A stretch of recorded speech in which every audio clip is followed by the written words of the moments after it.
ठाकुर का मतलब यह मत समझिएगा कि चित्तौड़ का गढ़ का वो ठाकुर की बेटी है। मैं दाढ़ी बनाने वाला का बेटी हूँ। आप लोग समझ गए, दाढ़ी बनाने वाला हमारे पिताजी 5 किलो अनाज पर गांव में घूम के दाढ़ी बनाने का काम करते थे। मैं उनकी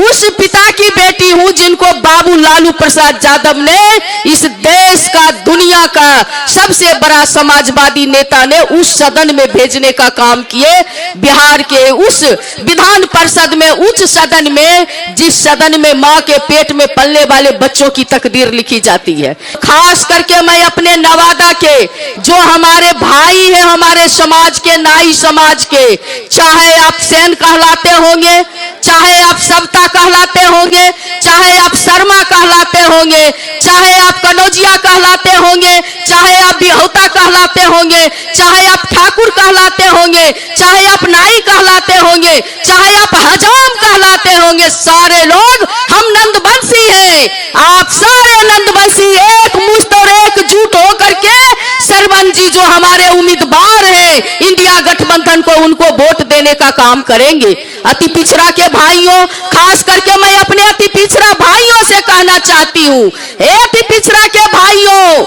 90 से पहले का इतिहास याद करिए। अपने बाप दादा पुरखा से नौजवान भाई जाके पूछिए कि आप अपने ही दरवाजे पर खटिया मचिया पर नहीं बैठते थे। मैं बेगूसराय जिला से आती हूँ। हमारे बाप दादा को हिम्मत नहीं था कि अपनी बेटी को स्कूल भेज पाते। अगर बाबू लालू प्रसाद यादव जी का 90 में उदय नहीं होता भाइयों, तो उर्मिला ठाकुर आपके सामने कुर्ता पहन के भाषणदारी बनाने वाला का बेटी नहीं दे रही होती। इसलिए आपको इस बात को याद रखना है, इस बात के लिए आपको सजग होना है अति पिछड़ा के भाइयों, कि जिस आरक्षण को जननायक कर्पूरी ठाकुर ने आपको 12% आरक्षण देने का काम किया, उस आरक्षण को देने वाले आपके पुरखा को, आपके जननायक जी को गाली देने का लोगों ने काम किया कि मां की गोद सुनी है, कर्पूरी ठाकुर है, ये आरक्षण कहां से आई, जन तरह का गाली दिया और कहा कर्पूरी कर्पूरा छोड़ गद्दी धरस्तूरा। आज वही लोग आपके सामने खड़ा है, इसलिए उसको खदेड़ने की जरूरत है। अति पिछड़ा के भाइयों, एक भी वोट देने की जरूरत नहीं है। उस 12% आरक्षण को बाबू लालू प्रसाद यादव जी, राजमाता, इस राज की पहली महिला मुख्यमंत्री राबड़ी देवी जी ने 18% करने का काम किया। अति पिछड़ा के भाइयों, इतना ही बाबू लालू प्रसाद यादव ने नहीं किए, कहे कि जो आरक्षण से आएगा आरक्षण कोटा से जाएगा, और जो लोग मेधा सूची से आएगा मेधा सूची में जाएगा, जिसके तहत आपके बेटा बेटी एसडीओ बनने लगा, बीडीओ बनने लगा, सीओ बनने लगा, दरोगा बनने लगा। बाबू लालू प्रसाद यादव जी के अथक प्रयास से जो है केंद्र में बीपी सिंह सरकार में मंडल कमीशन लागू हुआ, तब अति पिछड़ा के बेटा और बेटी एसपी और कलेक्टर बनने लगा। आपको समझने की जरूरत है कि जिस आरक्षण के लिए आपके नेता ने बार बार जेल जा गए, निरपराध लालू प्रसाद यादव को ईडी और सीबीआई इनकम टैक्स के द्वारा प्रताड़ित करने का काम किया, उस आरक्षण पर आज खतरा है। अति पिछड़ा के भाइयों, आदरणीय तेजस्वी प्रसाद यादव जी ने उस 18% आरक्षण को जातिगत गणना करके आपको जितनी जिसकी हिस्सेदारी होगी उसकी उतनी भागीदारी मिलेगी, और आपके अति पिछड़ा के भाइयों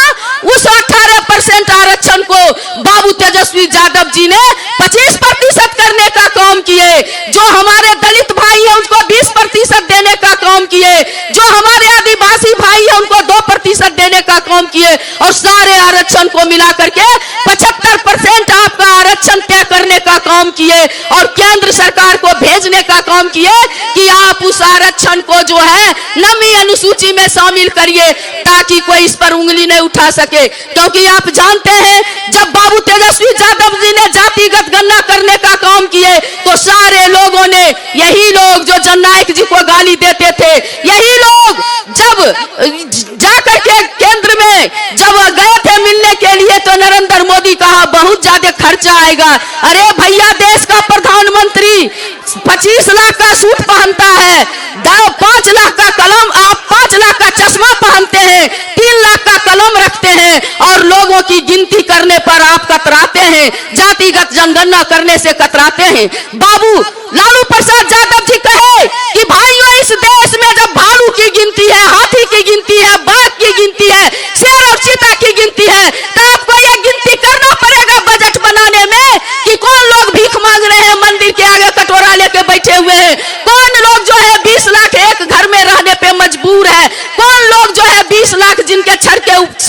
के ऊपर छत नहीं है। ये जब तक गिनती नहीं करेंगे तो बजट बनेगा और लाभुक तक नहीं पहुंचेगा। उनके अथक प्रयास से यूपीए 2 के गवर्नमेंट में जातिगत जनगणना हुई, लेकिन आपके अधिकार को यही नरेंद्र मोदी ने प्रकाशित नहीं करके जातिगत जनगणना ठंडे बस्ते में डालने का काम किया। इसलिए अति पिछड़ा के भाइयों इधर उधर देखने की जरूरत नहीं है। बाबू तेजस्वी प्रसाद यादव ने 17 महीना में साबित करके दिखाने का काम किए, आपको उच्च आरक्षण के तहत बहाली करने का काम किए। अति पिछड़ा के भाइयों कि आपको जो है आपको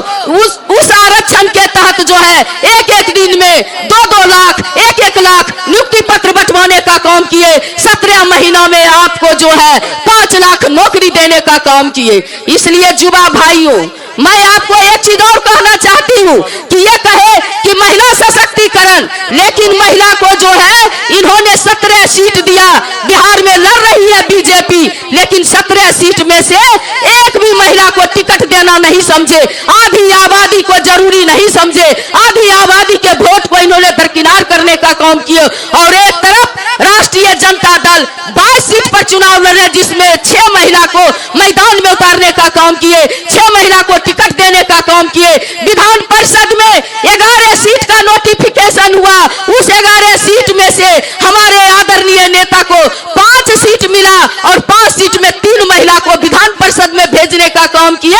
जिसमें नाई की बेटी दाढ़ी बनाने वाली उर्मिला ठाकुर को भी जाने का मौका मिला। इसलिए अति पिछड़ा के भाइयों से मैं अपील करना चाहती हूँ इस मंच के माध्यम से कि आप जो है चाहते हैं आपका बाल बच्चा का भविष्य सुरक्षित रहे, आप चाहते हैं आपको वोट देने का अधिकार रहे, आप चाहते हैं आपका संविधान रहे, तो मैं कहना चाहती हूँ कि अगर भारत के किसी मंदिर को तोड़ा जाए ये रहमान नहीं कहता, भारत के किसी मस्जिद को तोड़ा जाए ये श्री राम नहीं कहता, क्योंकि रोटी की कोई जात नहीं होती है, पानी का कोई धर्म नहीं होता है, और जहाँ इंसानियत जिंदा होता है वहाँ मजहब की कोई बात नहीं होती है। कोई कहता है हिंदू खतरे में है, कोई कहता है मुसलमान खतरे में है, लेकिन उर्मिला ठाकुर कहती है ना तो हिंदू खतरे में है ना मुसलमान खतरे में है, जब से नरेंद्र मोदी आया है पूरा हिंदुस्तान खतरे में है, देश का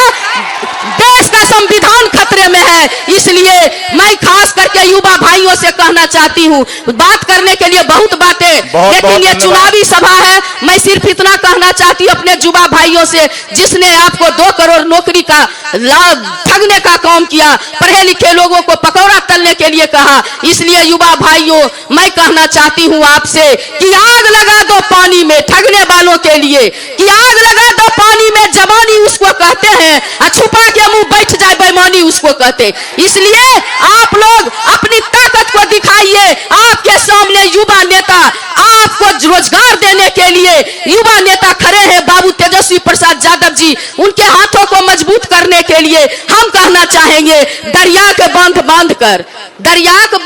कर पानी को रोक दे, किसकी मज्जाल जो जवानी को रोक दे। नौजवानों की जवानी को, नौजवानों की ताकत को जब आप युवा लिखते हैं या और जब आप युवा को उल्टा लिखेंगे तो वायु हो जाता है, और वायु जब अपना रूप बदलता है तो कोई चाइनीज वाल नहीं होता है। इसलिए आप सभी इकट्ठा होकर के अति पिछड़ा के भाइयों सहित सभी लोग इस देश को बचाने के लिए, संविधान को बचाने के लिए, लोकतंत्र को बचाने के लिए 3 नंबर पर लालटेन छाप इंडिया गठबंधन को दे करके सरमन भाई को भेजे हैं, उनको विजय बनाने का काम करेंगे। इसी अपील के साथ जय हिंद, जय भारत, जय जनता। के साथ जुड़ने के लिए सब्सक्राइब करें और बेल नोटिफिकेशन दबाना ना भूलें।